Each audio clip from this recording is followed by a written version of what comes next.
Cher Dr. Tarot et mes camarades de classe, pour mon deuxième travail du cours Francophone Culture, Theory and Practice, j'aimerais aborder le premier sujet posté du module 3, c'est-à-dire je vais examiner la place du texte d'Aimé Césaire et de son œuvre Cahier d'un retour au pays natal dans le film La vie sur Terre d'Abderrahmane Sissako, en essayant de déterminer en quoi les messages du livre et du film se rencontrent.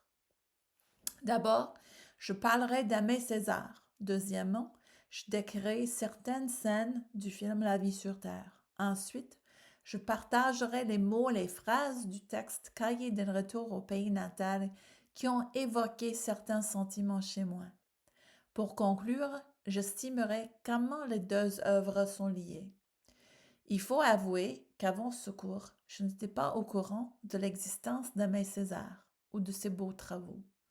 Alors, afin de marier son travail avec le film, il faudrait commencer avec une brève biographie de cet auteur et philosophe. Aimé Césaire venait de la Martinique.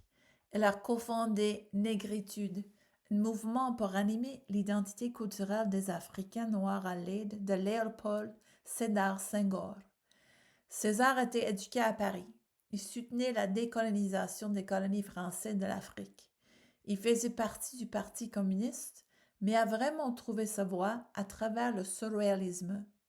Le surréalisme se concentre sur l'expression positive. Le surréalisme déclare que les révélations pourraient se trouver dans la rue et dans la vie quotidienne. Le surréalisme a été influencé en partie par Karl Marx. Les gens qui s'abonnent au surréalisme croient que l'inconscient est un moyen de dévoiler le pouvoir de nos imaginations.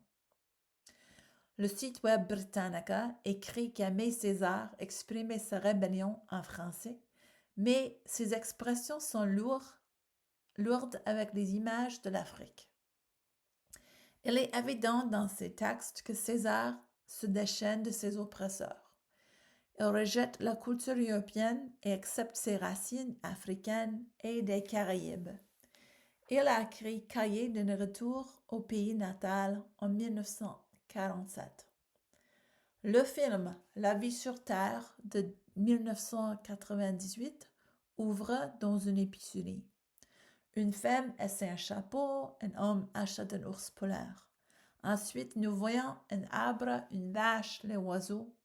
Comme spectateur et le narrateur, on part d'eux et revient à deux mondes très différents. Nous entendons la citation « La vie n'est pas un spectacle ». On voit les scènes urbaines et modernes et les scènes rurales et rudimentaires. On peut estimer que les scènes représentent l'Europe versus l'Afrique. En Afrique, on voit beaucoup de gens à bicyclette, des chèvres, des gens sur les ânes. On écoute Radio Colon, La Voix du Riz, Amis et frères. Aimé Césaire, son discours sur le colonialisme s'est propagé. Éparpillé parmi ces scènes d'Afrique, on voit une photo de Prince Charles, Princesse Diana et Prince William. Un rappel d'impérialisme. Il y a une annonce de voiture. Quelqu'un qui se baigne, possiblement aux douches publiques. On voit des photos de la culture populaire dans l'arrière-fond, mais la musique traditionnelle qui joue.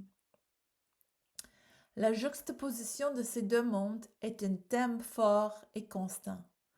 On voit le journal de la France, les feux d'artifice à la Tour Eiffel, le photographe qui prend des photos, beaucoup de jeunes hommes qui s'assoient, regardent, bavardent, beaucoup de personnes près de la rivière, le téléphone pour tous.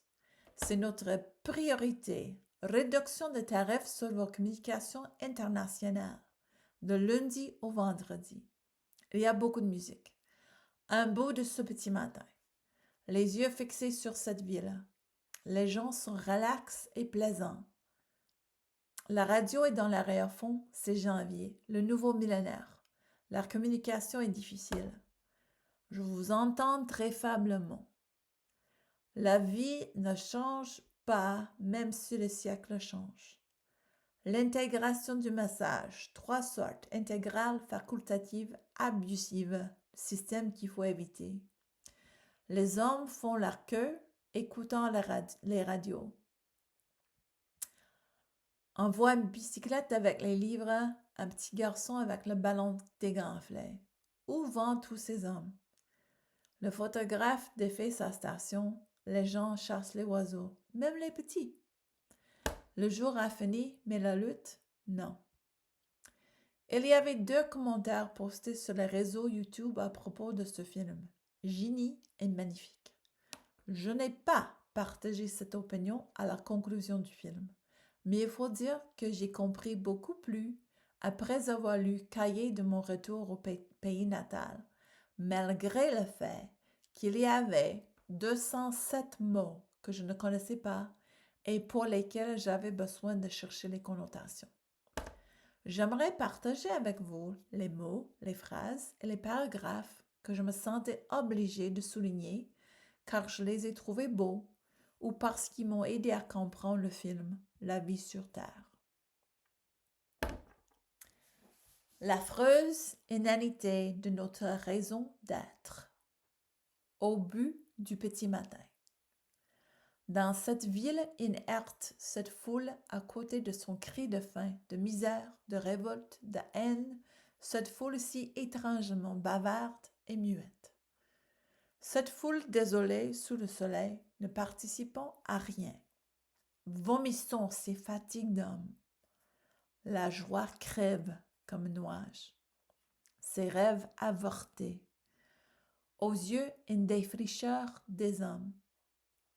Et je me dis Bordeaux, Nantes, Liverpool, New York et San Francisco.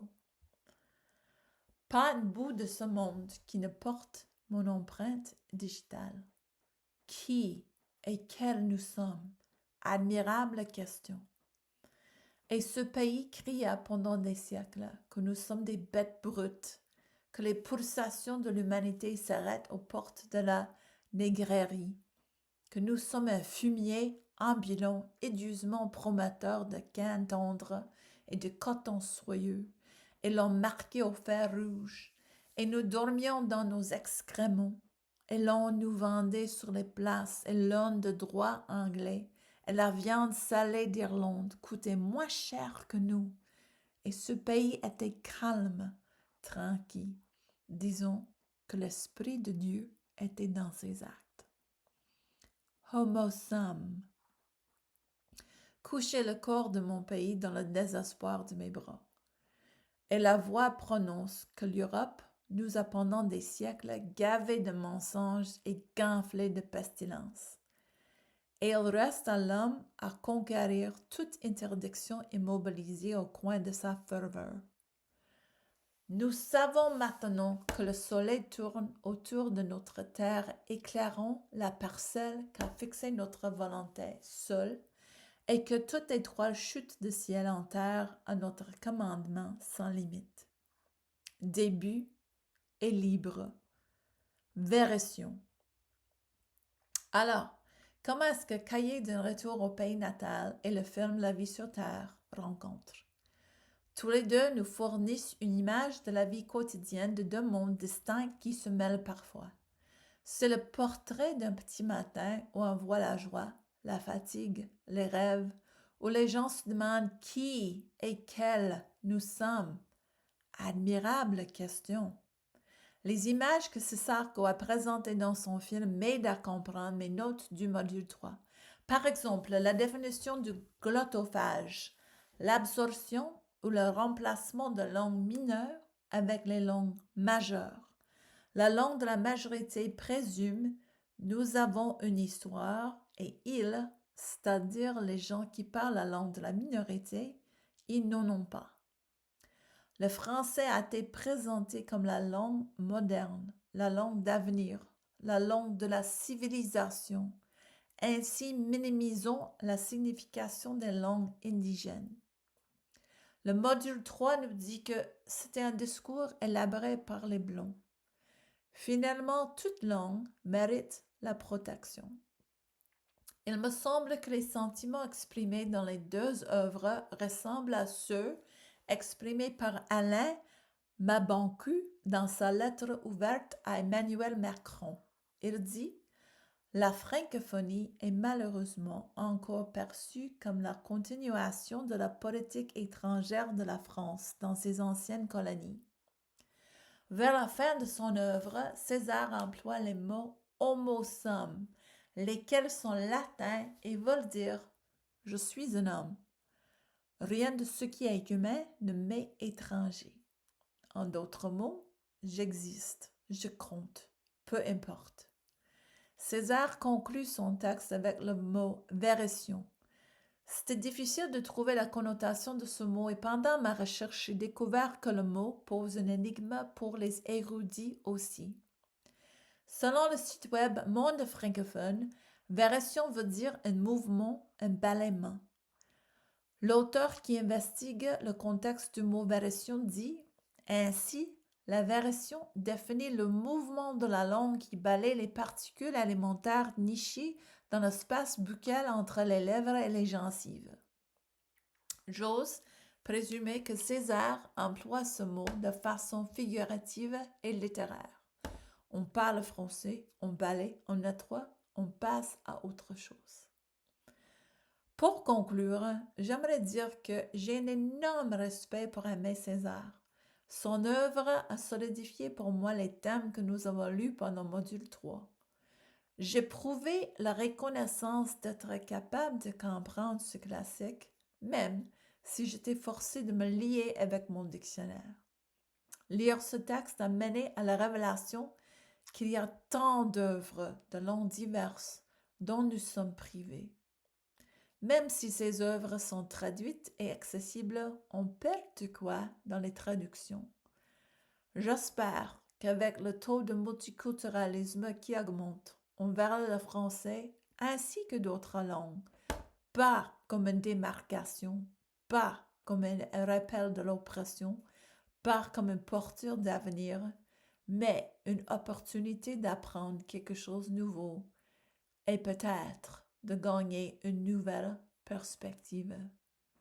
Je vous remercie de m'avoir écouté aujourd'hui.